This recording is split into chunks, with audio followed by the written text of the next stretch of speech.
Hi, my name is Joe Hassch, and I am a professional tattoo artist at Heart and Hand Gallery.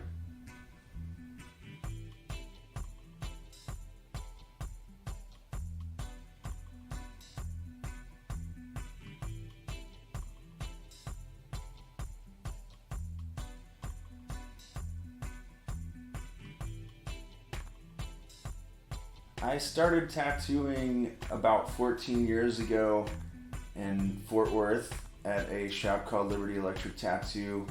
I apprenticed under a guy named Carl Hollowell. He works here at Heart and Hand Gallery as well. We actually worked together just about all of my career. I approached him at first about an apprenticeship, and immediately he just turned me down and said no, he couldn't teach me anything. So I decided to start getting tattooed by Carl, and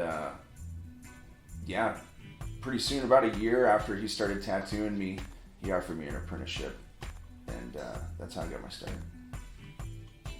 The very first time I ever put any ink in anybody's skin was on my younger brother. He was a year younger than me, and I think I was probably 20 at the time, so he was probably 19, and we tattooed the words punk rock on his forearms, punk on one side and then rock on the other. And they were pretty sketchy looking. For years I wanted to cover him up, but he wouldn't let me, and now I'm really glad that we didn't, because they definitely have a character to them, you know. I am inspired by a lot of different things, but I think the longer I've been tattooing for 14 years now, and originally my first inspiration in tattooing came from the music scene.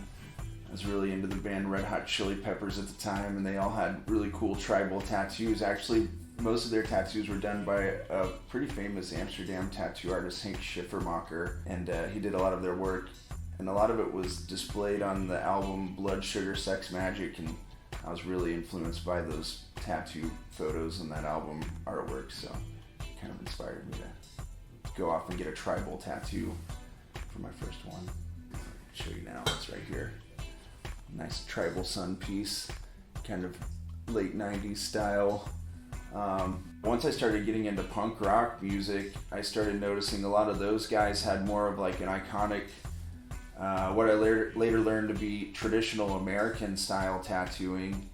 I eventually started kind of collecting tattoo magazines. At the time, you could kind of go to any gas station and they would have the new issue of International Tattoo or Tattoo Magazine or Skin and Ink Magazine. Those were three of my favorite ones at the time, but they always had really good articles of, you know, Ed Hardy, Dan Higgs, Sailor Jerry.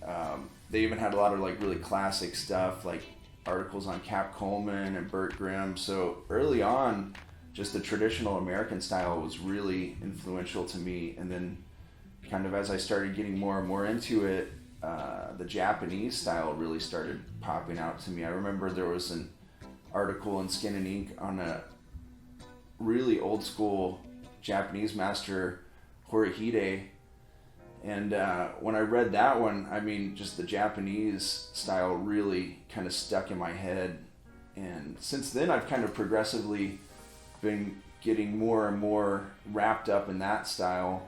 Around the early 70s, when Ed Hardy and Sailor Jerry started kind of collaborating and coming up with new ideas for the entire tattoo industry, those guys had a vision of kind of fusing Japanese background with American foreground imagery. I'm really into that, but I guess I'm going for a little bit more of a modern look to it, but still keeping that classic strength and power to the designs and images, and still keeping the stories too. You know, I don't want to change everything too much that just doesn't make any sense, you know, especially with the Japanese stuff. A lot of the Japanese designs, they have specific stories, and you normally would see a Hanya and snake with maple leaves. You don't see a Hanya and a snake with cherry blossoms. You don't see a koi swimming upstream with cherry blossoms, because the koi swims upstream in the fall, and that's, you know, you put the autumn flowers with that. I get a lot of influence from a lot of different places, but I try to stick with some of the classic rules and and guidelines as well. My motivation to kind of continue growing and moving forward in tattooing, there's a lot of things really. I mean, tattoo culture in general, but a lot of times it's the people that are working right next to me. I've always enjoyed working with Carl. I mean, Carl taught me how to tattoo, and he's always been a motivation and an inspiration to me. Now we have Matt Vancura over here, and it's really nice having him in the building too. Just seeing the tattoos that those guys are doing on a daily basis really kind of push me to stay sharp and focused and even, push it even more. I've worked in a lot of different shops as a guest artist and just as a resident artist. As a resident artist, I think I've worked in probably 4 or 5 tattoo shops. Liberty Electric, where I started, that was a huge thing because it was Carl and another guy, Bill Barrett. They were both amazing artists. I never thought I could even come close to being as good as them, but I learned a lot from those guys. And then once that shop closed down, I unfortunately had to jump around to a couple different shops before I made it out to Elm Street, and I got to start working with Dean and Oliver and Chris Erickson, Mark Galvan, all these guys, just really sharp tattoo artists. They really kind of pushed me a little harder. So in the last 7 years, I feel like my drawings have improved immensely, and definitely my technical side of tattooing has improved a lot just being around these guys. So it's motivational. You're looking at somebody's tattoo and you're thinking like, wow, this guy is way better than I am. So you can either just kind of quit or give up, or you can try to get as good as that guy, and that's what motivates me. Heart in Hand Gallery is probably by far my favorite place I've ever worked at. When I worked for Carl in Fort Worth, I loved that shop. Working at Elm Street was an amazing experience.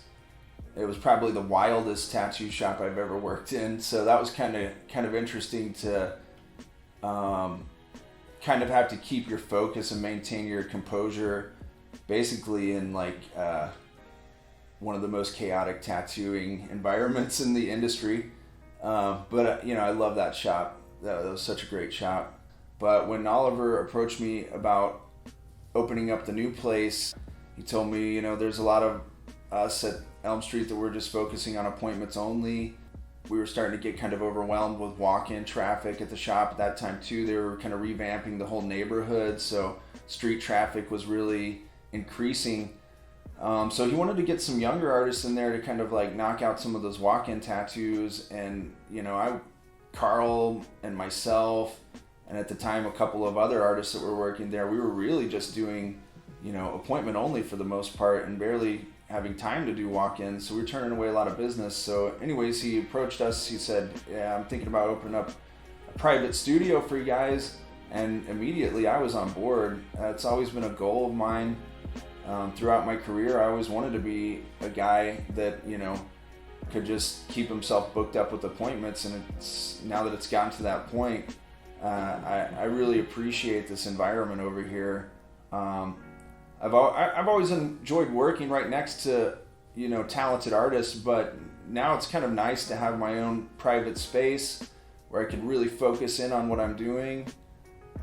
It's nice to have my clientele come in and just get my undivided attention. They really appreciate that. And also when you come in and you're sitting down to get, 3 or 4 hours worth of tattooing on your rib cage, one of the most sensitive areas on your entire body, it's kind of nice to come into a little more tranquil environment where it's just nice and calm and relaxed. So I think my clientele really appreciate it too, and I think that's really one of the things that's kind of allowed some of these people to really be able to come in and dedicate that time and energy to getting these large scale pieces done. I really want to just continue doing this large scale work. I think right now I have 3 bodysuits in progress, and I just want to do more and more. I just try to take what I've learned over the last 14 years of tattooing and studying tattoo design and apply it as best I know how.